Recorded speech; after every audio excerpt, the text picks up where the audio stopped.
Juan de Ávila decía, más se le beneficia a la iglesia revisando la propia conciencia que la conciencia ajena. ¿Por qué? ¿Por qué es esto? Si nosotros creemos que la iglesia saldrá bien de la crisis que está pasando, en la crisis que de por sí está pasando el mundo y la sociedad, con bibliazos, con eslogans y todo ese tipo de cosas, estamos muy equivocados. O sea, el Papa Francisco una vez lo dijo, iniciando su pontificado, la iglesia la reforman los santos. Y los santos, no santurrones, porque a veces uno cree que está creciendo en la santidad y más bien está creciendo en la santurronería, que es distinto. Catalina de Siena ciertamente corrigió al Papa de su tiempo y todo esto, pero le decía el dulce Cristo en la tierra.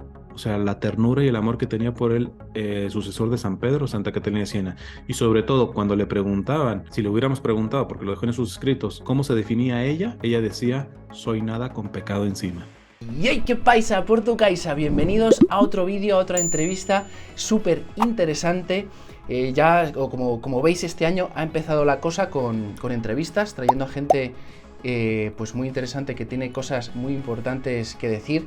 Y en este caso, pues no se queda corto. Y he traído, bueno, Dios, yo creo que ha sido el Espíritu Santo que me dijo cuando se me ocurrió este tema. ¿Por qué no escribes a Cristian Huerta, que seguramente sea el candidato perfecto? Así que, hola Cristian, ¿qué tal? Muchas gracias por estar aquí en Enriquísimo TV. No, gracias por la invitación. Es todo un placer, seguramente muchas personas lo conocéis y de verdad que es un gusto que estés aquí, poder compartir este tema, que creo que es de los temas más serios que se han tratado en el canal, también como lo afrontemos, ¿no? Pero me parece que es muy importante. Bueno, pues a raíz de ciertas noticias o ciertas cosas que me fueron pasando algunos conocidos, pues estuve reflexionando al respecto y dije, porque eran personas católicas o por lo menos creyentes, ¿no? ¿Y qué sucede? Que yo veía ahí una especie de, bueno, sí, soy católico, pero el Papa de ahora no me gusta porque no dice lo que creo que tiene que decir. Y no sé qué te parece, Cristian, porque a veces sucede que politizamos mucho el concepto de iglesia, ¿no? O sea, que nos ponemos las gafas de la política y pensamos que tienen que actuar igual, ¿no? O sea, ¿cómo ves esto? Sí, bueno, lo podría ver de diferentes maneras, pero se me vienen a la mente Sí. dos cosas. Una, eh, recientemente con el fallecimiento de nuestro Santo Padre Emérito, el Papa Benedicto XVI, he Ujú. visto algunas notas diciendo que, como volvemos a la parte politizada, como el Mm. flanco más conservador ahora sí se ha lanzado en contra del Papa Francisco para presionarle a que también renuncie, porque pues siempre cuando vivo Benedicto XVI, pues hasta qué punto sería este eh, prudente para ellos tener dos papas eméritos al mismo tiempo, etcétera, etcétera. Mm. Entonces, y que están intensificándose, pues básicamente estos ataques al Papa Francisco por la parte más conservadora, o yo que le digo tradicionalista, no tradicional, porque el católico debe de ser tradicional, pero Debe serlo. tradicionalista. Este, y hablando esto con un amigo sacerdote, llegamos a una conclusión. Es la misma dinámica del poder, volvemos a lo mismo. Es quitar a uno para poner a otro, o sea, no le vamos a decir un tipo de, ay, ¿cómo se llama en política? Golpe de Estado ni nada por el estilo, pero Ujú. exactamente si realmente esta parte lo está haciendo, precisamente está viendo, vamos a decir, a la iglesia como una institución meramente política, ¿va? Y entonces en donde se pueden quitar las fichas y todo ese tipo de cuestiones. Claro. Entonces, eso me parece lamentable porque es un reduccionismo, ¿no? La iglesia va mucho más que el parámetro político como tal. Tiene que inferir en la cuestión política, ¿va? Porque el evangelio se encarna y la dimensión política es una parte, por ejemplo, que toca también la doctrina social de la iglesia. Pero Ujú. esto no es una estructura, vamos a decir, meramente humana. Es una estructura divina y es ahí donde entramos en el proceso del misterio. Entonces, el Papa Francisco, de hecho, tiene una frase muy buena, parafraseo, en Gaudete de Exultate, que para mí es uno de los mejores documentos de él. Él dice, quien pretende tenerlo todo claro, usurpa la omnipotencia de Dios. Entonces, Toma ya. porque luego quiero salvar la intención, o sea, de todos estos que se han vuelto críticos de este pontificado, pueden tener una cuestión genuina de creer. a su parecer, salvar a la iglesia, defender a la iglesia, a la ortodoxia, etcétera, todo esto. Pero muy probablemente a veces no se dan cuenta de que terminan vituperiando el misterio. O sea, Ujú. los mismos dogmas ciertamente no cambian, pero no están totalmente explicitados. La revelación pública está ya dada, pero el mismo catecismo dice, no está totalmente explicitada. ¿Por qué? Porque, hombre, ¿qué dice? Eso es una cuestión que muy fácil se le puede decir a un hermano separado o esperado a nuestros hermanos protestantes evangélicos, este, que tienen un tipo de fundamentalismo bíblico. Entonces, dime, a ver, ¿cómo tratamos, por ejemplo, la cuestión de la clonación? Dime qué dice la Ujú. Biblia de la clonación, pues a ver si me encuentran un versículo sobre eso. Entonces es esta parte de ir explicitando. O por ejemplo, una vez vi una noticia que decía, eso ya hace algunos años, que el Vaticano ha agregado un pecado más, el ser hacker, ¿no? Este, sí, y ahora inclusive se separa. Hacker estrictamente hablando no está mal, lo que le llaman ya más bien piratas cibernéticos, porque hay hackers Ujú. que realmente trabajan para el bien, ¿no? Entonces, Eso pero es. pero estrictamente yo cuando escuché esa noticia me recuerdo que con los que estaba yo le digo, estos no entienden que no es un pecado nuevo. Dentro del hackeo malo o el pirata cibernético y todo esto, subyace la mentira, el robo, o sea, es lo mismo, pero acoplado a Eso tecnologías que es. evidentemente en el tiempo de nuestro Señor no existían, ¿no? Entonces, esto, ¿por qué lo menciono? Porque cuando uno cree que el dogma es como rígido, como tal, que es una palabra que continuamente el Papa Francisco está en contra de ello. Él quiere una fe firme, pero no una fe rígida. Este, Se anquilosea, o sea, se vuelve, se politiza básicamente realmente la fe.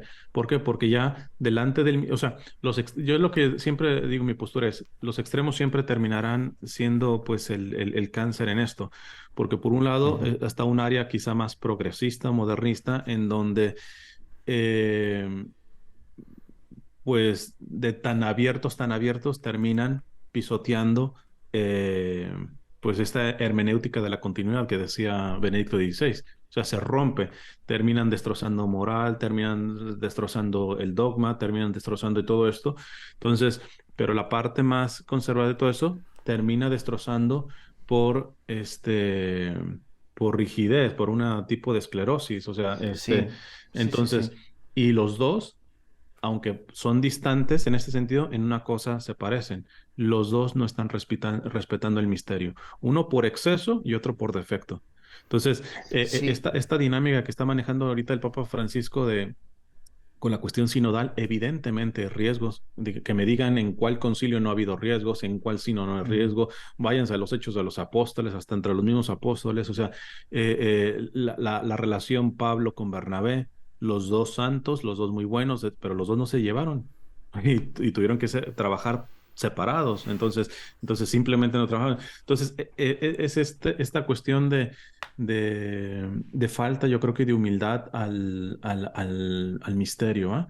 De docilidad, de Eso es. creer que yo tengo el organigrama perfecto de cómo debería de ser la iglesia, etcétera.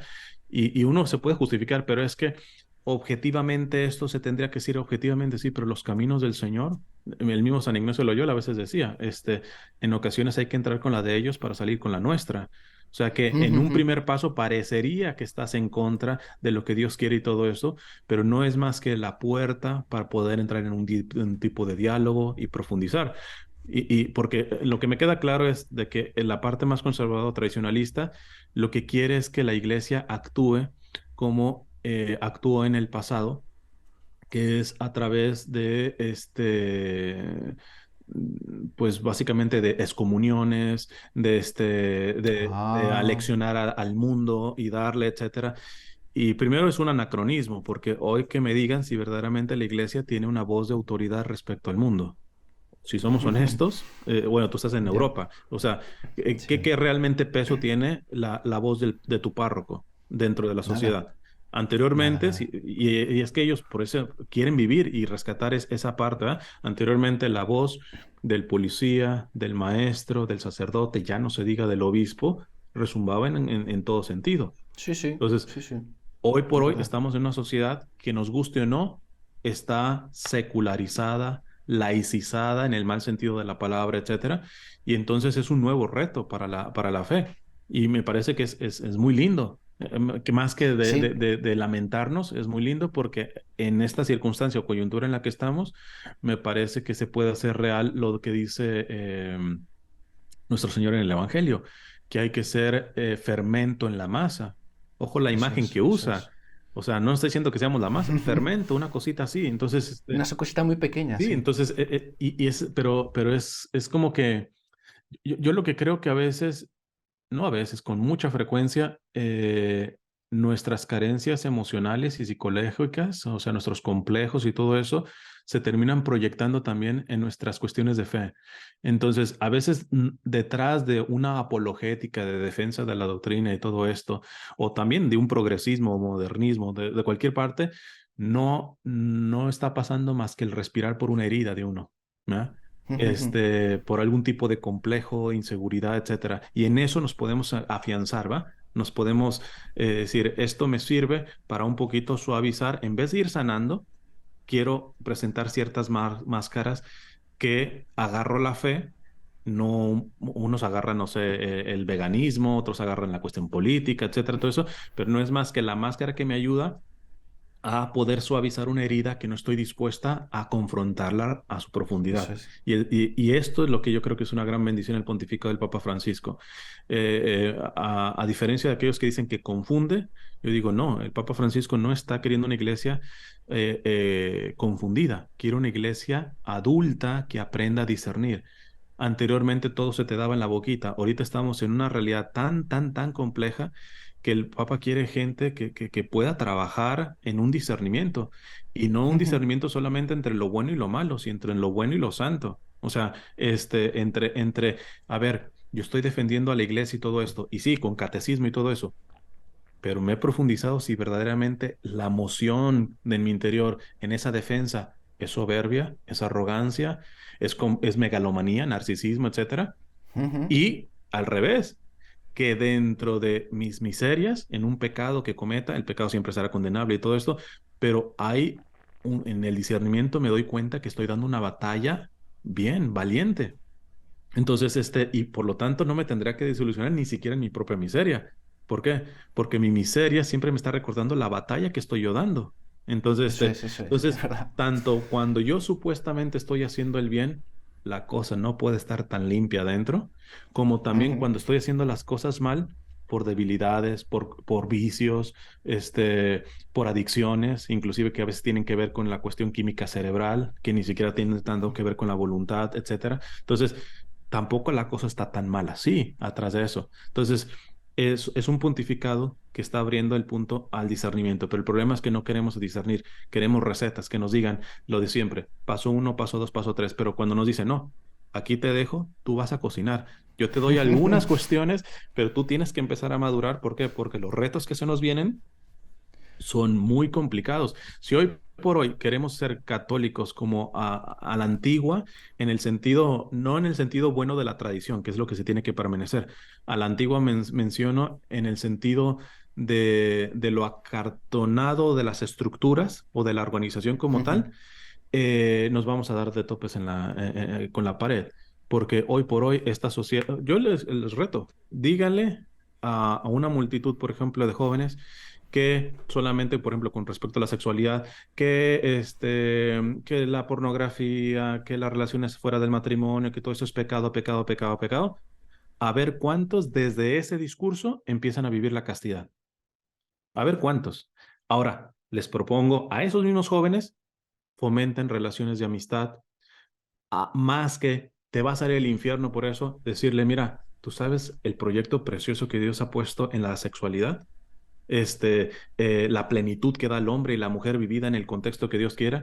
sí, señor, sí, señor. Desde ahí yo les aseguro que podrán ser muchos o pocos, no importa, pero habrá un tipo de conversión más sólida. ¿Por qué? Porque cuando la conversión viene por la amenaza, cuando la conversión viene por el miedo, etcétera, se termina flaqueando en el momento que desaparece el miedo, porque está supeditado a eso. Entonces, en cambio, cuando esto lo decía San Charles de Foucault, que hablaba más de los procesos, decía que las conversiones más duraderas son las que han llevado un largo proceso. ¿Verdad? ¿Por qué? Porque hay un proceso de amistad, hay un proceso de caída, hay un proceso de ir discerniendo, de decir, yo ya me superé, pero de pronto el Señor me permite volver a no a caer de donde inicié, a veces hasta más abajo. Entonces dice, entonces, a ver, me engañé a mí mismo. Este paso de supuesto crecimiento, de supuesta conversión no era tan claro. Y el Señor, gracias a Dios, esto lo decía Santa Teresita también, doctora de la iglesia, decía, eh, la más grande gracia que Dios me ha dado es ser muy consciente de mis miserias. Entonces, Qué bonito. y darse cuenta que a veces cuando uno supuestamente está avanzando, hasta en las cuestiones espirituales y todo eso, puede ser un maquillaje inconsciente, no voluntario, inconsciente. Entonces, ese continuo Consciente. discernimiento, y ese es, yo creo que es el lema que podría poner el pontificado del Papa Francisco. Ahora, cuando estamos discerniendo, evidentemente nos podemos, el mismo Papa Francisco es el primero que dice, el primero que pide oración para él, Totalmente. continuamente, continuamente, y segundo, él dice, vamos avanzando. Si en el camino nos equivocamos, corregimos, pero la opción, al menos él, no va a quedar, no, quedémonos aquí seguros en lo ya conocido, etcétera, para no equivocarnos. No, el Espíritu Santo nos está empujando a una realidad de un mundo totalmente secularizado, mundanizado, etcétera, y todo esto, y en vez de ser la madrastra que regañe y todo eso, vamos Ujú, escuchando ese mundo, lo cual no significa aceptar lo no aceptable, pero sí encontrar ciertos procesos de que es más, se me viene para ir cerrando la idea. Una cosa que le decía la otra vez a una señora con un conflicto que está teniendo de matrimonio. Em, el padre Gabriel Amor, no, era al señor. Le decía, el padre Gabriel Amor, en paz descanse, que fue el exorcista de Roma, este, em, en un proceso con un exorcista, cuando llega una persona, generalmente, vamos a decir, el protocolo es de que primero tenga un tipo de análisis psicológico, ¿verdad? Para ver descartar, o sea, la iglesia siempre dice primero por las causas naturales. Entonces, antes de decir, no, es el diablo y todo eso, no, vamos a ver si tienes algún problema físico, mental, psicológico, emocional. Entonces, ujú. pero el padre Gabriel Amor dice que en los últimos años, ya cuando le llegaban, él directamente entraba con la oración, de liberación, claro, en silencio o en latín para no sugestionarla si es que no tuviera nada la persona, porque él decía, es que yo ya doy por hecho que cualquier persona que me va a venir traen muchas miserias a nivel emocional, heridas. ¿Por qué? Porque ve cómo está el mundo. O sea, yo ya tengo que Ujú, darlo por hecho. Yo brinco, claro, después lo puedo mandar al psicólogo, pero yo ya lo hago porque si estoy esperando que me llegue alguien sano psicológicamente y simplemente las reacciones son a nivel preternatural, cada vez menos pasa eso.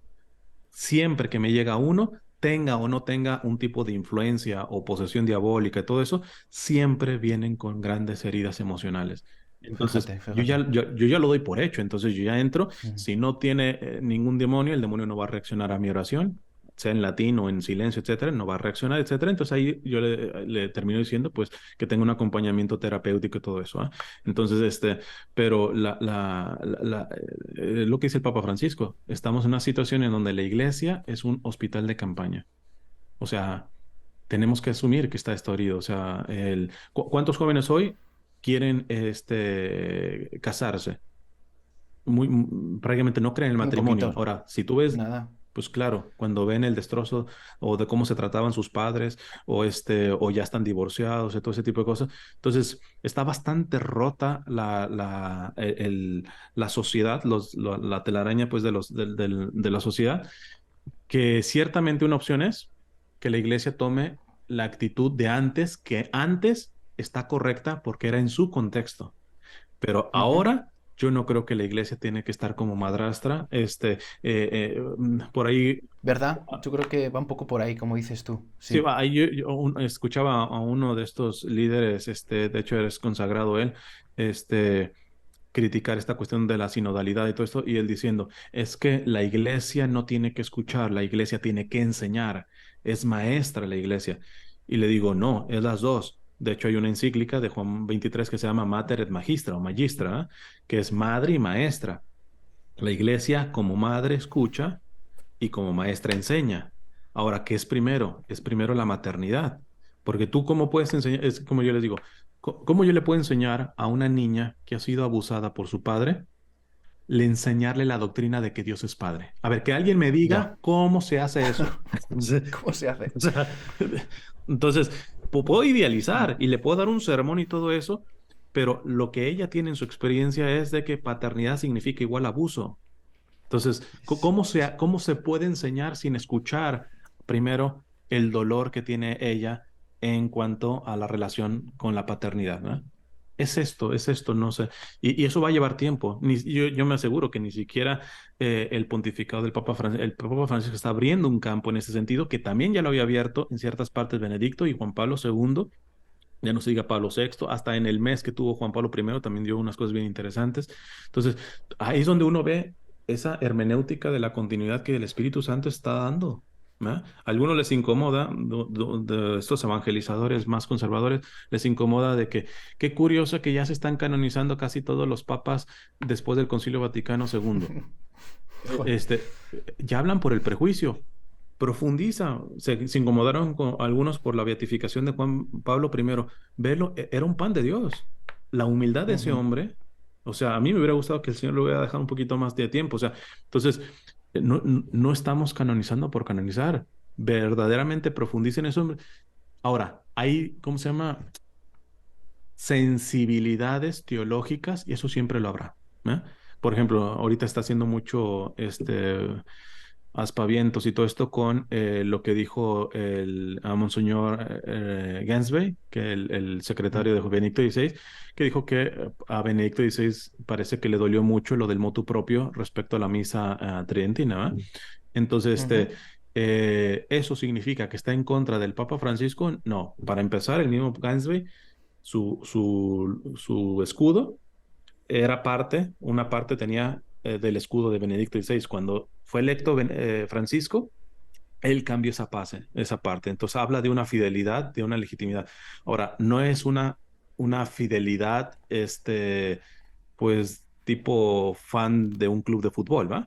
No, él tiene su sensibilidad, Benedicto también tenía su sensibilidad, que no puede ser totalmente compatible con la sensibilidad de Francisco. Desde luego puede ser que no sea del todo compatible, pero aquí, quizá termino con esto, dice San Agustín, unidad en lo esencial, libertad en lo accidental y en todo caridad. Y yo creo que si hacemos ese diagnóstico, ahí vemos el problema que estamos teniendo actualmente. Sean progresistas, modernistas, sean conservadores, tradicionalistas, sea gente verdaderamente católica, tradicional, no tradicionalista, todo eso, hay que estar revisando si en lo esencial estamos teniendo unidad, si estamos dando libertad en lo accidental, y ahí entran las Ujú. sensibilidades teológicas, y sobre todo si estamos teniendo caridad. Unidad en lo esencial, Eso es. libertad en lo occidental y en todo caridad. Y creo que no estamos haciendo mucho trabajo. Inclusive yo me pongo, muchas veces he faltado alguna de estas tres. Bueno, quizá en la parte del esencial no tanto, o al menos no soy consciente que en la parte que me haya ido en contra de algo esencial, ¿va? A la fe. Pues todo esto, Cristian, que cuentas interesantísimo. Se me ocurrían preguntas para Hola. profundizar más en el tema de la rigidez, ¿no? Ese lado opuesto de la rigidez de personas que ya llevan tiempo viviendo su fe dentro de la iglesia y cómo el Espíritu Santo nos incomoda en el buen sentido para como, o sea, yo siento como buen síntoma en mi vida, en mi día a día, que hacer cosas que me incomodan. Que cuando, yo qué sé, ves a alguien en la calle y te lo vas a encontrar, alguien que está viviendo en la calle, ¿no? Que duerme en la calle, que pide, y le ves por décima vez y dices, ostras, me voy a cruzar otra vez con él, con lo pesado que es, que habla muchísimo y no sé qué, tal, y encima le entiendo la mitad de lo que dice, y tú notas una cosa ahí como por dentro de, como que cuesta, ¿no? Pero es buena señal, porque hay que salir de ahí, ¿no? O sea, yo creo que el Espíritu Santo muy especialmente, o por lo menos por cómo he vivido yo la fe estos últimos años, ¿no? Eh, con el Papa Francisco, creo que a muchos de esas personas, ¿no?, un poquito más rígidas, que no significa que sea malo. A nosotros nos puede pasar perfectamente con muchísimas cosas. En la propia confesión, que lo vamos dejando, eso se va endureciendo, parece que no, pero con pequeñitas cosas nos puede pasar, ¿no? Pero creo que, vamos, no conozco casos, ¿eh? No conozco casos y me encantaría conocer de personas que han hecho ese clic con el Papa Francisco ostras, pues fíjate, he empezado, ¿no?, por ejemplo, un compañero de trabajo que, según él, pide que los papas sean súper listos, súper cultos, súper inteligentes, que yo creo que el Papa Francisco lo es. ¿Qué pasa? Que lo comparaba con Benedicto XVI y así de primeras, pues puede darle la sensación, pero es que son tan diferentes, pero hacen tanto bien, de formas tan, pues eso, lo que les toca a cada uno, ¿no? Que bueno, pues aquí se me suscitan un montón de cosas. Y tengo aquí un texto de Georges Bernanos, bueno, es francés, Claro, o sea que sí. debe ser que se pronuncia de otra manera, que dice, ¿vale? Te la voy a leer, porque creo que puede estar interesante. Dice, voy a atreverme a decir más. Yo amo con mayor intensidad a la Iglesia precisamente porque es imperfecta. No es que me guste sus imperfecciones, es que pienso que sin ellas hace tiempo que habrían tenido que me tenían que haber expulsado a mí de ella. A fin de cuentas, la Iglesia es mediocre porque está formada de gente como nosotros, como tú y como yo. Y esto es lo que, en definitiva, nos permite seguir dentro de ella. Que es un poco lo que decías de Santa Teresita de la miseria. O sea, es cierto, ¿no? He pasado una época en mi vida, y seguramente pase más, y no digo que se haya terminado ni mucho menos, en las que te das cuenta de, ostras, ¿por qué no puedo con esto? ¿Por qué no puedo con esto? Mm. Y otra vez, y otra vez. Y ves que eso te acerca a Dios, o por lo menos a mí me acerca muchísimo a Dios, más a la oración, más a pedirle ayuda, más a pasar tiempo con Él, ¿no?, delante del sagrario. Entonces, no sé qué te parece esto, ¿no? Porque es cierto que es imperfecta en cierto sentido, porque estamos nosotros. Pero como dice él, ¿no? O sea, que si tuviesen que ser de otra manera, pues a él ya la habrían expulsado y nos hubieran expulsado a todos. Claro, Es un hospital de campaña, como dice el Papa claro. Francisco también. Sí, a mí me vienen dos cosas. Una, primero sí, como ser muy enfático, la iglesia es santa, ¿no? El misterio de la iglesia nos dice que la esposa de Cristo, que es la iglesia, es santa. Ahora, los miembros somos pecadores, somos frágiles, etcétera. Pero con esto que decías de Bernanos, se me vino a la mente, aquí la traté de buscarlo rapidito, hay un texto Ujú. de Carlo Carretto, que fue, bueno, un laico prominente de la Acción Católica Italiana.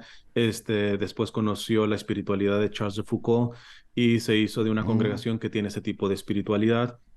Este, eh, y tiene un texto, es medianamente largo, pero leo un poquito, que va con esta parte, ¿va? vale. De hecho, él, curiosamente, le tocó los tiempos del concilio también. Él mandó una carta, no sé qué tanto le hayan atendido, por ejemplo, con respecto a la confesión, decir, entiendo de cómo se administra el sacramento de la reconciliación hoy, de por qué la iglesia lo hace en este sentido de sigilo sacramental, de la privacidad y todo eso.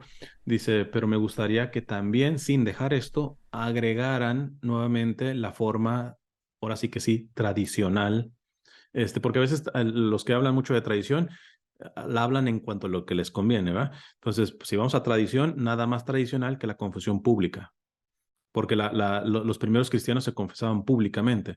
Entonces, él creía que si el Concilio Vaticano II, sin quitar la reconciliación como la tiene, poner también la opción de que hubiera confesiones públicas, sacramentales, ayudaría a este proceso de santificación, pero santificación precisamente en la humildad, porque pues a quién le va a ser cómodo decir sus pecados públicamente, ¿va? Entonces, pero bueno, él ponía una cosa bien interesante, sobre todo en muchas frustraciones que tenía al interior de la iglesia, dice Carlo Carretto, ¿cuánto me has hecho sufrir, iglesia? Y sin embargo, a ti me debo.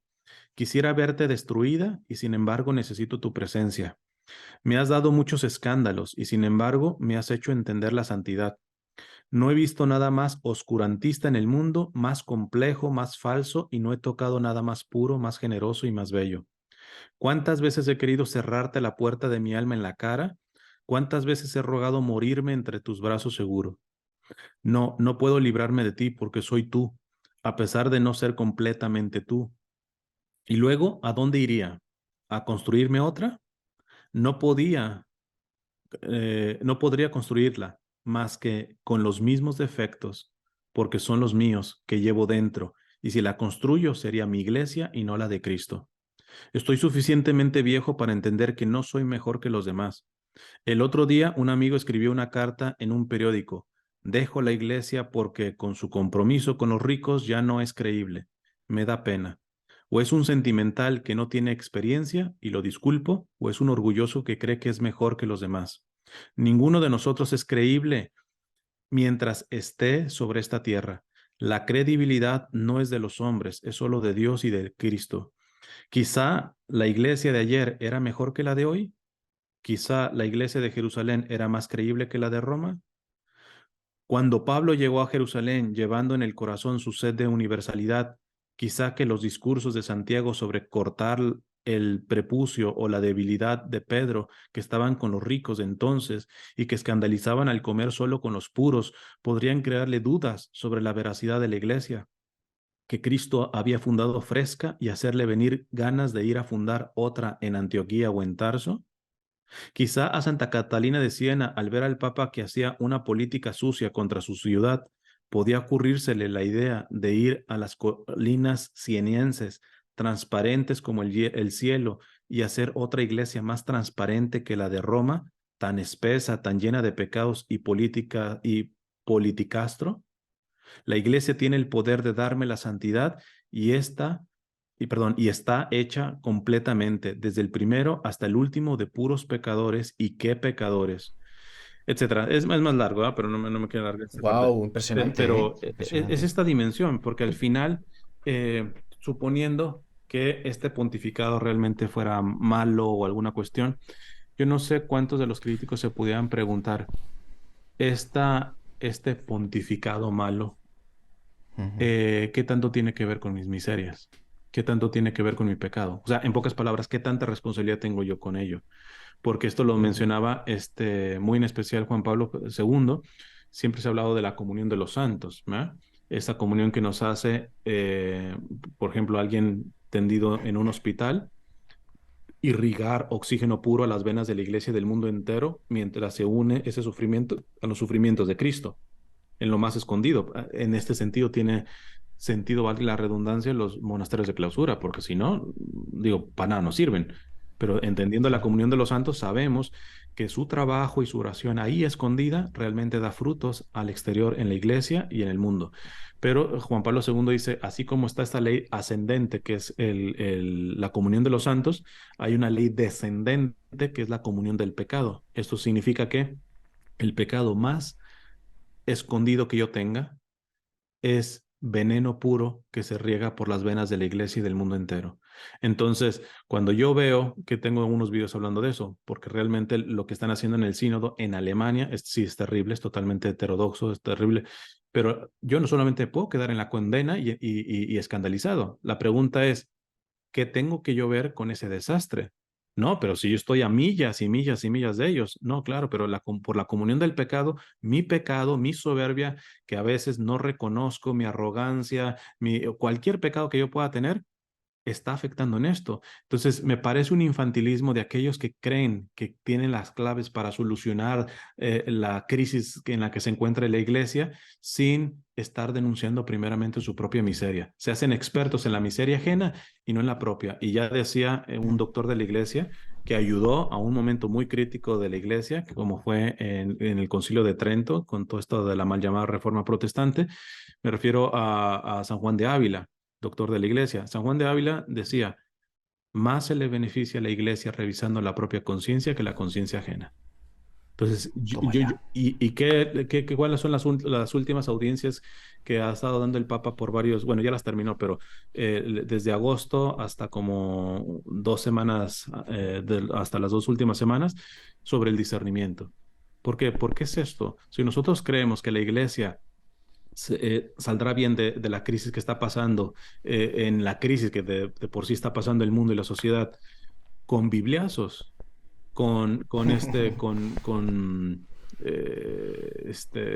eslogans y todo ese tipo de cosas, estamos muy equivocados. O sea, el Papa Francisco una vez lo dijo iniciando su pontificado, la iglesia la reforman los santos. Y los santos, no santurrones, porque a veces uno cree que está creciendo en en la santidad y más bien está creciendo en la santurronería, que es distinto, ¿eh?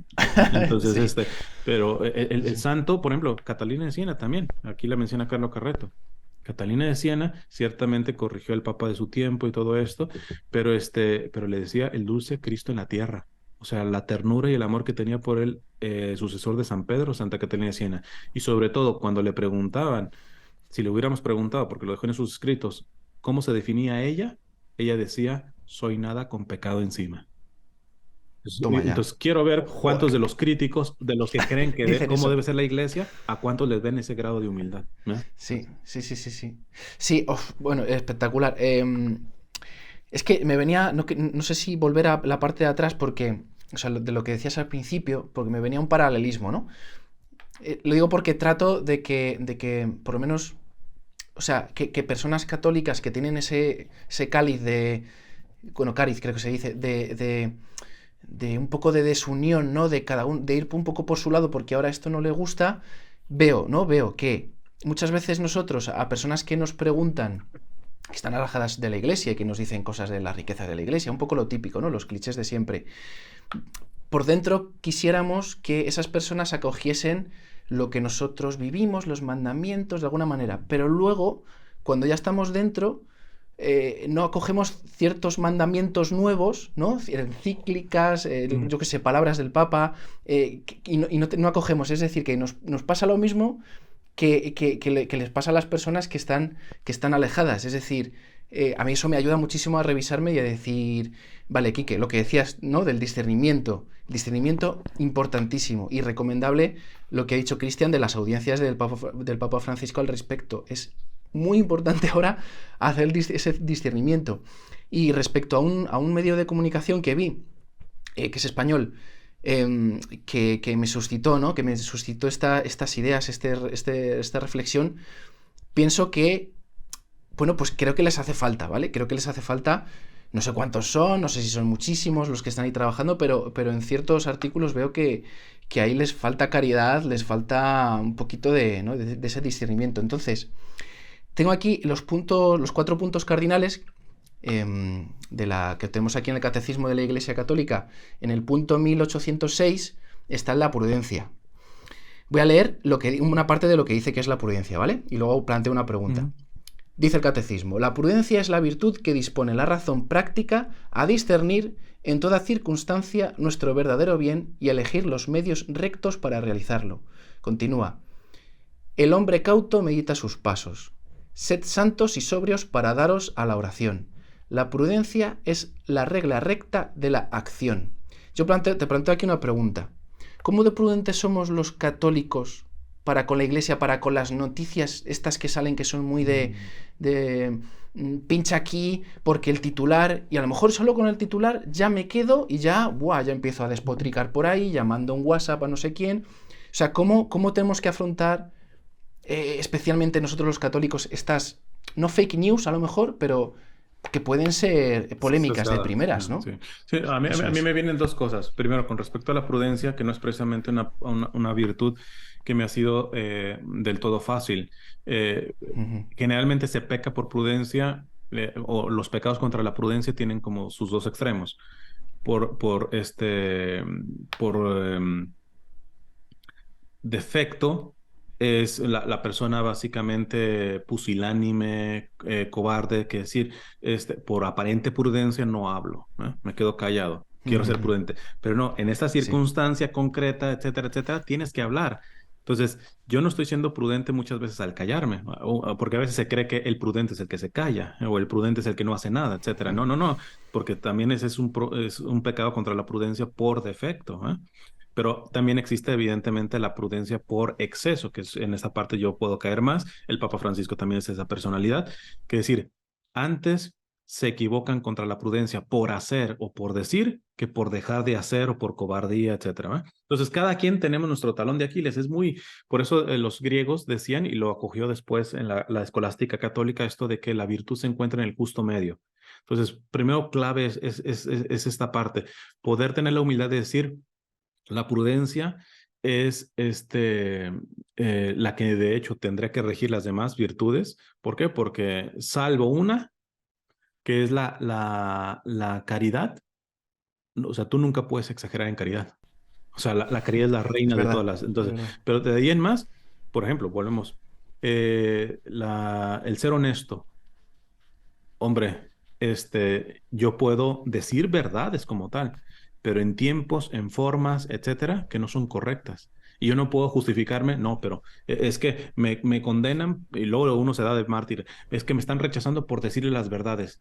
No, es que esas verdades, la otra persona no es capaz todavía de digerirlas. ¿Eh? O que, no sé, Ujú. que le voy a decir, por ejemplo, a un niño, los detalles de cómo es un acto sexual. O sea, a un niño de 3 años. Y alguien me puede decir, yo me puedo decir que incomprendido porque le estoy dando verdades, pero esta persona está al nivel de entenderte. Por eso lo que decía Charles de Foucault, que hay que ver la evangelización sus etapas. Hay etapas de cosecha, hay etapas de siembra y hay etapas de desbrozamiento. El desbrozamiento es preparar la tierra. Entonces, ¿por qué Ujú. muchos están frustrando? Es que no hay frutos. Claro, no hay frutos porque no se ha sembrado. Y no se ha sembrado porque han aventado las semillas sin preparar la tierra. ¿Cuántos han querido evangelizar y han provocado en el supuesto evangelizado el fruto contrario? Es decir, no terminan adoptando la fe, sino odiando la fe.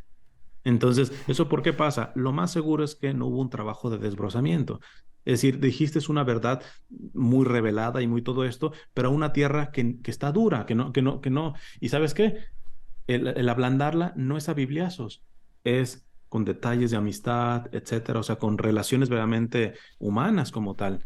Y entonces ahí puede ser una tierra más fecunda para que ya puedas poner la semilla y muy seguramente a ti ni te va a tocar cosechar, porque luego también llega un tipo de narcisismo de que uno quiere ver los frutos. Espérate, o sea, si nos está yo creo que estamos en un tiempo no ni de cosecha ni de siembra. Hoy por hoy el mundo y la iglesia están en un tiempo de desbrozamiento. Pero como nuestro Puede narcisismo ser, y sí. megalomanía nos gana, queremos ver frutos, queremos ver. No, Charles de Foucault decía que el desbrozamiento que él estaba haciendo tardaría 10 años después de su muerte para estar listo Fíjate, para que llegara el primero que siembre. Entonces, eso por una parte. Ahora, por la, por sí. la, por la parte de ahí se me fue la idea. Lo de las Sí, noticias, lo lo de de las los fake noticias, news. ya. Vale. Decía, yo también he hecho varias mea culpa en los lives porque en la formación que he tenido también he sido imprudente en este sentido Ujú. por ejemplo, muy al inicio tuve una formación quizá un poco más conservadora y todo esto, entonces yo tuve formadores muy buenos y todo eso, pero por ejemplo estaban en contra eh, de la De renovación, lo de la de la misa renovación y todo carismática, esto. Vale. este, este, de los nuevos ministerios, ¿va? Más populares, vamos a llamar, no más populares, sino la renovación carismática, la oración de Sí, liberación, todo esto que tiene que ver con vale. los carismas, ¿va? Entonces, y yo me relacioné con la renovación carismática en un principio, ya hace muchos años en mi adolescencia, con bastante prejuicio. O sea, ni siquiera los formadores tenían todo el derecho a pensar de eso, pero yo no hice la experiencia de decir, bueno, ¿sabes qué? Yo profundizo, tomo, me puede servir como advertencia, ya tengo un poco de información, pero yo voy, investigo y profundizo. Hoy por hoy te digo que, por ejemplo, al menos la iglesia aquí en Estados Unidos, en la comunidad latinoamericana, estaría vacía si no fuera por grupos de este estilo, más Fíjate. carismáticos, ¿va? Entonces, Sí, sí, sí, sí. estaría hueca, o sea, básicamente son los que mantienen las parroquias. Entonces, y que hay sus excesos y todo eso, pero fíjate qué distinto es en prejuzgarlos simplemente por lo que yo escuché de ese grupo, Mm, a yo investigar y decir, mira, ¿sabes qué? De lo que yo he escuchado, ciertamente en esto están mal. Y ahí tú les ayudas. les vas ayudando eso es, les ayudas, no te quedas ahí como, bueno, les tiro ahí Mm, ¿sabes? La crítica y no, sino que es verdad. O sea, me gusta mucho sí, eso que y al dices. revés, también me ha pasado. Tuve influencias que, por ejemplo, condenaban, bueno, también con esta parte un poquito más, entre comillas, progresista, hubo Mm, unos teólogos que le llaman de la Nouvelle Theologie, es de la nueva teología, que fueron los que influenciaron más en el Concilio Vaticano II. Yo escuchaba, evidentemente, la parte más conservadora y tradicionalista, casi decirles herejes. Y era Uy. el discursito que yo tengo poco que empecé a leer a uno de ellos, a Henri de Lubac. Dios mío, si lo que está hablando es los padres de la iglesia. Entonces, encontraré algunos matices y todo eso, pero que le lleguen a decir hereje, que lo empiecen a estigmatizar, entonces vamos repitiendo estigmas que pone y lo peor, antes, al menos a mí, eran sacerdotes y todo ese tipo de cosas. No, ahora la gente tiene un punto de vista del Papa Francisco por un youtuber. Tú dices, Sí, o sea, es o por verdad. un articulista, o sea, Sí. y tú dices, o Mm, sea, ¿qué seriedad tiene eso? Mínimo has leído, siempre que le sacan al Papa Francisco, el numeral controversial de Amoris Laetitia. ¿Cuántos? sí. Yo lo he investigado, a muchos de ellos que lo he retado, ¿cuántos de ellos han profundizado, orado y reflexionado ese documento? Te digo, es nulo, al menos de que todos los que me he topado. Por ahí un poquito lo han leído, pero que decía Benedicto XVI, por ejemplo, para los que criticaban el Concilio Vaticano II, mientras lleguen a los textos del Concilio Vaticano con el prejuicio, no saldrá su fruto. Entonces, evidentemente, o sea, si yo tengo una idea preconcebida con X persona y voy a hablar con él, o sea, ya ahí se cerró cualquier tipo Ya está, de ya asombro, o sea, está. punto. O sea, para mí tienes esa persona, pero también a la parte más conservadora. Por ejemplo, tuve cierta formación en contra, por ejemplo, de Marcel Lefebvre o la Fraternidad de San Pío X, que no son cismáticos estrictamente, reconocen al Papa, pero no están totalmente bien con la Iglesia. Este, pero tuve mucho prejuicio. Entonces empiezo a leer un poco a Marcel Lefebvre y todo eso, y reconozco, yo no estoy a favor de lo que él hizo ni nada por el estilo, pero reconozco cosas Ujú. muy valiosas que tuvo Marcel Lefebvre. Entonces, ese es el problema. Yo creo que la prudencia nos tendría que llevar a aquella recomendación que dice San Pablo: examínenlo todo y quédense con lo bueno. Y yo les aseguro que hasta en el Papa Francisco, que ese es el problema, aquellos que le tienen un poco ya de preconcepto y todo eso, yo digo un poquito de manera muy popular, se les atoraría en el cogote decirle una cosa buena. Aunque la identificaran, porque ya están tan ofuscados, o sea, ya su crítica Sí, ha sido sí, tan sí, sí. sistemática que no, recordemos que cuando tú haces repetitivo un concepto, un concepto, un concepto, un concepto, como que alienas la parte afectiva de eso.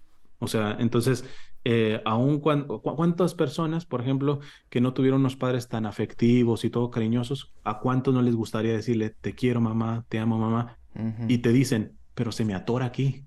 O sea, hay algo que no puedo. Entonces, ese es el peligro de estar siendo sesgados por estos tipos de artículos que tú dices o youtubers que presentan su legítima opinión. Pero yo creo que Sí. tenemos que ser más responsables y profundizar. Y si no, a lo menos tener la prudencia de decir, ¿sabes qué? Hasta que yo no profundice, yo no voy a ir repitiendo eslogans en contra del Papa o en contra de quien sea, Claro, simplemente porque claro. lo escuché, ¿verdad? O sea, yo creo que en cierto modo, a ver si no lo digo mal, pero nosotros tenemos un amor a la iglesia que es eso de lo que has leído antes, ¿no? Que va más allá de lo humano. Es decir, hasta, mira, cuando a mí me preguntan por mi conversión y por qué te bautizaste tan mayor y tal, yo digo, mira, es que yo cada vez quiero más a la iglesia, cada vez confío más. De hecho, desde el principio que casi no conocía nada, me resultó súper confiable, súper confiable. Y eso es un poco por lo que dices. Yo llegué sin prejuicios a empezar a leer el libro este de Para Salvarte, del padre Jorge Loring. Mm, Y como iba sin prejuicios, todo iba encajando de una forma súper suave, ¿no? Gracias a Dios. Y, y bueno, se me ha ido un poco el punto a lo que quería llegar. Pero vamos a, si quieres, vamos a pasar, porque se me ha ido totalmente, ok. vamos a pasar a otra de las virtudes, ¿vale? Porque bueno, aquí tenía yo una frase apuntada que me encantó, no sé si es del padre Morales, que dice, ¿vale? Que es un poco a lo que Mm, estabas comentando. El bien del otro debe ser el límite de la sinceridad. mm, Si vas a hacer un daño innecesario, cállate. O sea, tal cual, ¿no? Claro, y a lo que iba, que ya retomo un poco, y como amamos de esta manera tan sobrenatural a la iglesia, que a mí me flipa, así, diciéndolo en español, me flipa, me encanta, porque no hay otro amor igual, o sea, de alguna manera es equiparable al amor a Dios. De hecho, dices, oh, quiero mucho a la iglesia, vale, pero estoy queriendo igual a Dios, ¿no? Es ese discernimiento. O sea, entonces a mí me coloca mucho y me da, no sé, incluso me da una alegría en el corazón ver que a pesar de cosas feas que se producen dentro de la iglesia, que se van a producir ahora, se han producido y se producirán, eso lo doy por descontado, porque es el equivalente a mí, ¿no? El equivalente humano, entonces como yo sé que voy a caer a menudo y no tengo mucha más posibilidad, pues entiendo que con la iglesia igual, ¿no? Pero aún así me encajan las piezas, Cristian.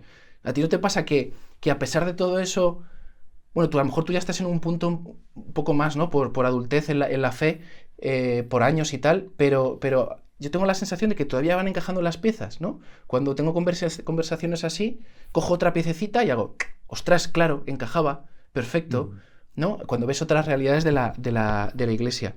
Bueno, no sé si quieres comentar algo al Bueno, respecto de de esto. entrada yo creo que la cuestión de la madurez en la fe y todo en la iglesia, Sí. más que ir recibiendo en el sentido como intelectual, que es importante, la parte formativa sin lugar a dudas, pero no es exclusiva.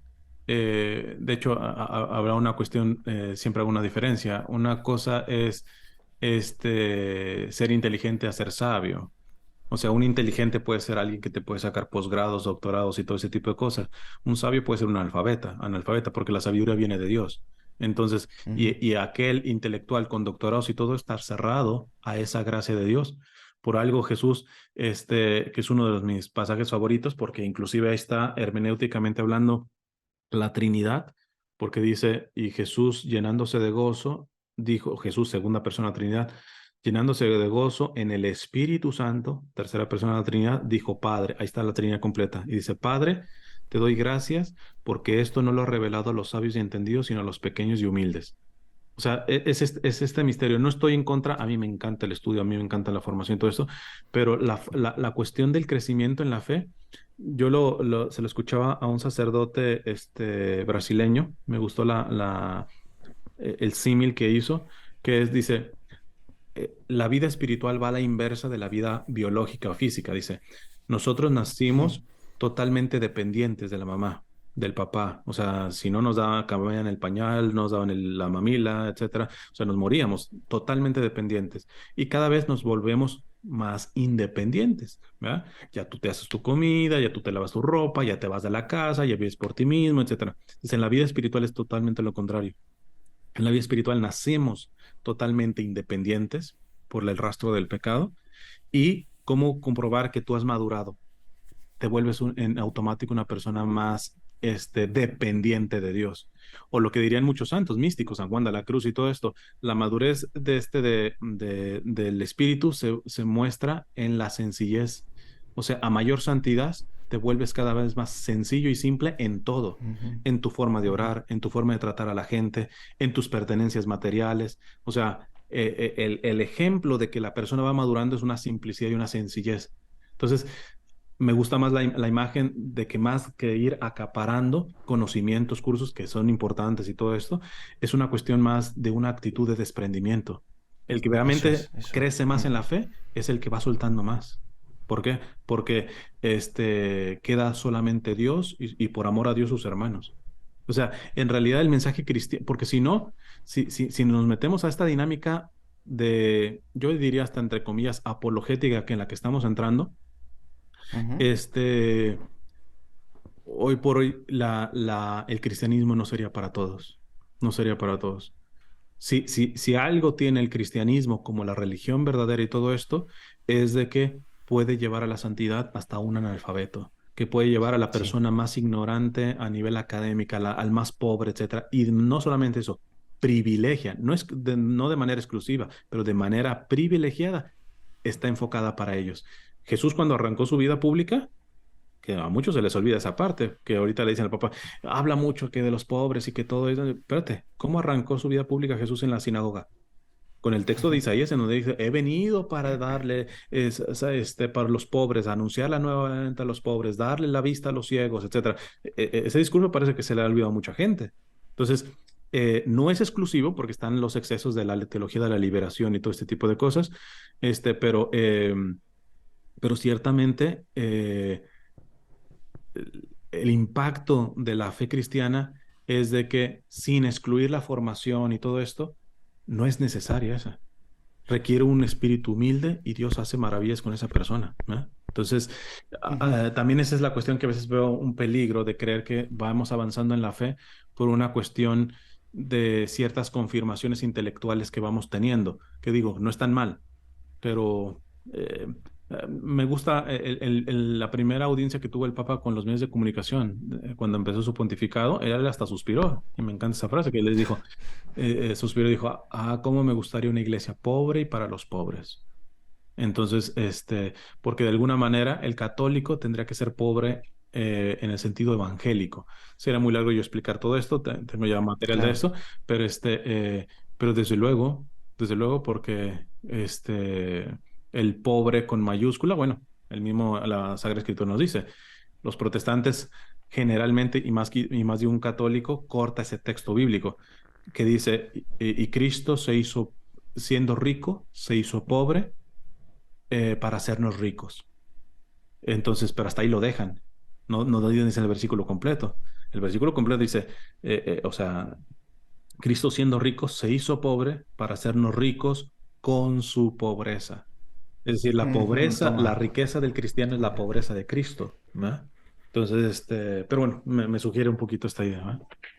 No, no, genial, ¿eh? De verdad que creo que esto que has comentado puede ayudar muchísimo. A mí ya lo está haciendo. No me voy a meter en más Ujú. virtudes cardinales. Vamos a ir a esta última pregunta, que sin expláyate lo que necesites, pero es que me parece que es muy interesante, ¿vale? ¿Cómo deberíamos corregirnos entre nosotros? Es decir, nos solemos dar entre nosotros en nuestros movimientos, ¿no? En catequesis, cómo evangelizar a las personas que están alejadas, pero entre nosotros, cómo podemos corregirnos, cómo puedo, por ejemplo, esa persona que me decía, pues yo prefiero un papa listo, prefiero un papa inteligente, que me ponga las cosas, o sea, no prefiero, no, o sea, este papa no me gusta, ¿no? ¿Cómo podemos corregir fraternalmente a los que están a nuestro alrededor? O sea, lo primero es que humildemente tenemos que saber que creemos que no están en la verdad o que a lo mejor están un poco alejados, ¿no? Mm. De ese punto de vista. ¿Cómo crees o cómo lo haces tú? No lo sé. Ya, primero, siempre diferencio entre corrección y corrección fraterna. El cristiano no Vale. solamente tiene que corregir, no basta. Algunos dicen, no, pero es que una de las obras de misericordia es corregir al errado, sí, pero el tipo de corrección que tiene que hacer el cristiano es corrección fraterna. Esto hace totalmente la diferencia. ¿Por qué? Porque frater en latín es hermano. O sea, tengo que corregir dentro de alguien que es de mi sangre, vamos a llamarlo así, que es algo íntimo a mí. Porque eso es la gran diferencia. Digo, ¿cuántas veces unas mamás, no sabes, me dicen, no entiendo? Yo le decía a mi muchacho, a mi adolescente, que le mandaba y lo regañaba de que tuviera el cuarto limpio, su cama y todo eso, y nunca hacía caso. Ahora tiene novia, la novia le comentó eso y lo limpia. Pues sí, evidentemente, porque por alguna razón ese muchacho no se siente amado por usted, ¿verdad? Porque qué distinto es corregir cuando tú por muy dura que sea la corrección, qué distinta es una corrección cuando tú sabes que te la está diciendo alguien que ya te ha demostrado que te ama, alguien que tiene, que te hace parte suya, que le dueles, etcétera, ¿va? Qué distinto se recibe. Entonces, para empezar, creo que precisamente los vínculos de profunda amistad, de amor y todo eso tienen que prevalecer. Evidentemente hay correcciones que se tienen que hacer y uno dice, no, pues de aquí a que me hago amigo de esto es una cuestión más grave y todo eso, pues son excepciones, pero en un principio yo lo que diría es entender que no podemos estar yendo a corregir si no amamos al corregido. ¿Vea? Y sáquense ese argumento barato de algunos que dicen, pero es que el primer acto de amor es decir la verdad, como para que decir, no me pidas que el amor O sea, mi acto de amor para esta persona es decirle la verdad. No, porque decía Juan Pablo II, no acepten verdad sin caridad, ni caridad sin verdad. Desde luego, al decirle la verdad es un acto de caridad, es un acto de misericordia, corregir y todo eso, pero tienes que entender que a lo menos pudiste hacer algo previamente, dependiendo del tiempo, para expresar tu amor por esa persona. De ahí que yo siempre digo, siempre, siempre, siempre, nos lo pone en el mismo evangelio, ir primero en privado. Me parece, oye, ¿sabes qué? Me parece que te estás equivocando en esto, vamos hablando y todo esto. Dice inclusive con otra persona y todo eso, ya, o sea, el hacer una corrección ya pública como tal, tiene que ser resultado de un proceso privado, privado. Y esa parte creo que no la estamos tomando muy en cuenta. No Como todo estamos esto está tomando. muy mediatizado y redes sociales y se dice y todo esto, entonces, desafortunadamente, y eso, tengo ahí una charla sobre, porque acá en California hace como unos 4 o 5 años por ahí, el Estado quería como obligar o meter un tipo de ley que obligara a los sacerdotes a revelar pecados de confesión respecto a crímenes, ¿verdad?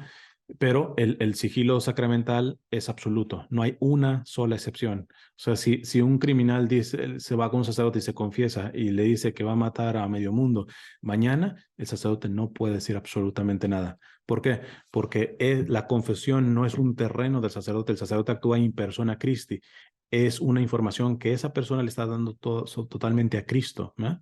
Entonces, lo que sí puede decir es decir, con esa confesión, interrumpo aquí la confesión. Todo lo que digas ya no es el sigilo. ¿Por qué? Porque muchas veces te quieren manipular, que querrán manipular al sacerdote, etcétera, ¿eh? Pero eh, con esta cuestión, al dar una charla sobre esto, porque eran tiempos, gracias a Dios no pasó, pero al ir profundizando, vi una cosa buena. Yo también con Carlos Carreto estoy de acuerdo en que se pudiera dar la opción también de las confesiones públicas como en los primeros siglos, sin quitar como estamos ahorita. Pero el hecho del sigilo sacramental que se mantiene ahora en la manera de administrar la confesión, el sacramento de la reconciliación, tiene que ver también con esta cuestión de la corrección. ¿Por qué?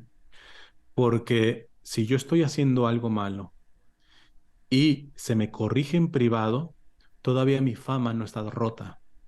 Entonces, por una cuestión del ego, que todavía nos falta quitar mucho todo esto, es un tipo de protección que yo pueda sentir, decir, en el camino corrijo, al fin y al cabo no conocen todos, ¿no? Entonces, se me ha corregido en privado, no fui exhibido. En el momento que soy exhibido, muchos perderían la esperanza. Diría, o sea, ya para qué cambiar. Si para todo mundo soy el pecador X, ¿no?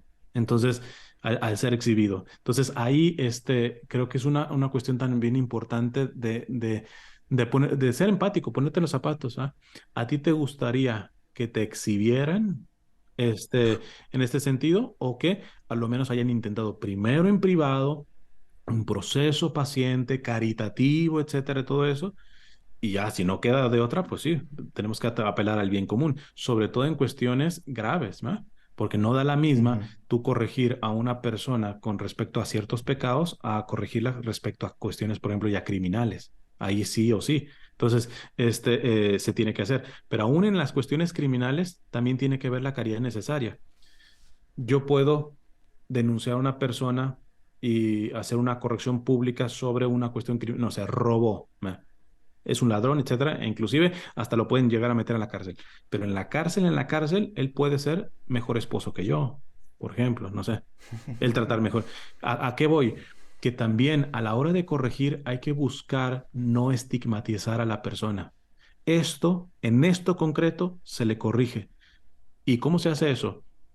Siendo generoso en reconocer las virtudes. Para mí no me parece corrección si solamente tú hablas de una persona en el sentido negativo y nunca has reconocido cosas buenas de esa persona. Y nunca, o sea, porque la balanza no es justa, ¿verdad? No, No es no es justa. justa. Entonces, en ese Claro. sentido, yo creo que la corrección tiene que ir mucho por eso. Y si no la amas, pues evidentemente es evidente que no has puesto mucha atención en lo bueno que tiene, etcétera, ¿va? Entonces, el poder reconocer lo bueno en la persona ayuda a que la corrección sea más justa, más equilibrada y que no se estigmatice a la persona, porque nadie está tan mal, tan mal, tan mal como para que se le arrumbe al Sí, umbral de los condenados sí, cuando sí, todavía eso está en es. vivo, ¿ah? Entonces, es más, Ujú. ni siquiera nosotros podemos decir quién propiamente está en el infierno. Es una cosa que Eso. ni Jesús le dio esa autoridad al mismo Papa, ¿ah? O sea, ni a Pedro se las dio. Entonces, yo creo que es sin justificar lo no justificable, porque se tiene que corregir. Y la última parte que yo diría también es pedir la gracia. No es fácil, y lo digo también por experiencia, no es fácil el recibir correcciones, inclusive hasta de la gente que nos ama, ¿eh? Porque el ego, la Mm, arrogancia, etcétera. Entonces, continuamente pedir la gracia de la humildad, de la docilidad, de poder entender que una buena corrección caritativa de una persona que realmente te ama, etcétera, es un regalo que te manda Dios. O sea, es una cosa que te está mandando Dios. Y decir, qué bien que esta persona me está abriendo los ojos aquí, con toda la caridad, con todo el amor necesario, con todo el compromiso necesario, porque también suelo decir, si tú le dices a una persona, le corriges de un pecado y no le dices cómo salir de ese pecado, no le acompañas en ese pecado, en ese proceso, no hiciste mal estrictamente hablando, pero me parece que ese es un trabajo a medias, ¿verdad? Porque claro, tiene toda la sí, pinta. porque muchas veces, o sea, de lo que nos corrigen, la inmensa mayoría de las cosas de los que nos van a corregir, nosotros ya somos total o parcialmente conscientes de eso.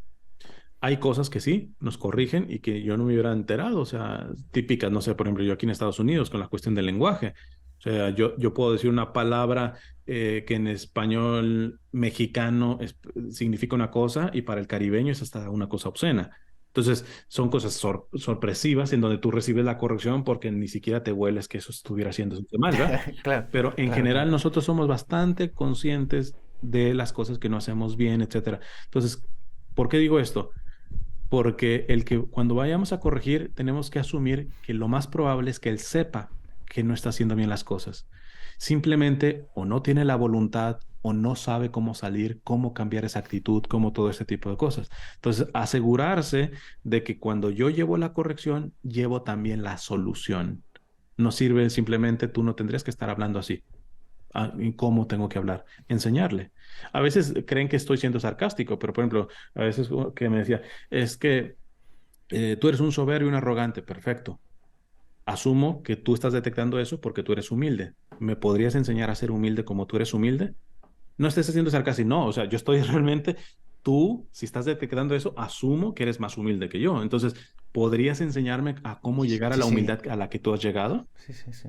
¿O será que se enojan precisamente porque ellos con esto están detectando que están corrigiendo a un soberbio y ellos no están dispuestos a corregir su propia soberbia? No están trabajando ni en Sí, sí, ello, sí. ¿eh? Entonces, creo que es esa cuestión de entender que la inmensa mayoría de los que hacemos algo mal somos conscientes de esto. Y que necesitamos más bien soluciones más que una corrección simplemente del mal por el mal, sino una cuestión Ujú. más asertiva. ¿De qué manera puedo salir? Inclusive compromiso. Yo te ayudo. Vamos a trabajar en Compromiso. esto Es que esa palabra quema a veces, ya. ¿no? El compromiso, comprometerte a implicarte en más de lo que pensabas. Pero oye, y yo estaba pensando que tenemos que tener en cuenta que las personas que nos corrigen de esa manera, con amor, no es fácil. O sea, no es fácil acercarte a una persona y decir, ostras, le tengo que decir esto, ¿cómo se lo digo? ¿Cuándo se lo di? ¿Cuándo le cojo y hablamos solos? Y claro, también le tengo que decir algo, lo que dices tú, ¿no? De darle una solución, ¿cómo lo va a coger? Es decir, el que corrige, el que quiere corregir de esa manera, tenemos que saber que viene y no es fácil, o sea, le está costando, por lo tanto hay que agradecerlo mucho, ¿no? Que a lo mejor de primeras, lo que dices tú, en tu ego, te toca, ¿no? Y uy, no me ha gustado lo que me ha dicho, pero luego lo No. piensas y dices, ostras, Ah, se ha molestado Ahora estoy en mí, no se ha recordando, por preocupado. si sirve, creo que sí tengo esa. Tengo una, porque yo en la Florida formé unas pequeñas comunidades que al final se terminó siendo una pequeña Hmm. comunidad de vida cristiana de jóvenes. Ya ahorita la mayoría están casados y todo eso, pero siguen reuniéndose. Entonces fue una Hmm. estructura de donde hacían el lección divina y todo eso, pero una vez al mes hacían corrección fraterna. Entonces, Anda. como era una cuestión más, y se podían decir las cosas tan claras, que uno diría, wow, pero porque se aman, están semanalmente meditando en la palabra de Dios, etcétera. Pero formulé un protocolo que si ellos no hubieran querido, no lo hubieran hecho, ¿eh?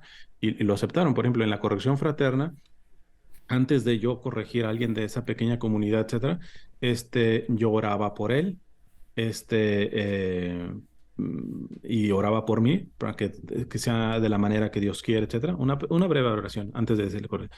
Entonces, antes de hacía la oración y antes ya de soltar la corrección, tenía que ver un gesto de besarle los pies a la persona que iba a corregir.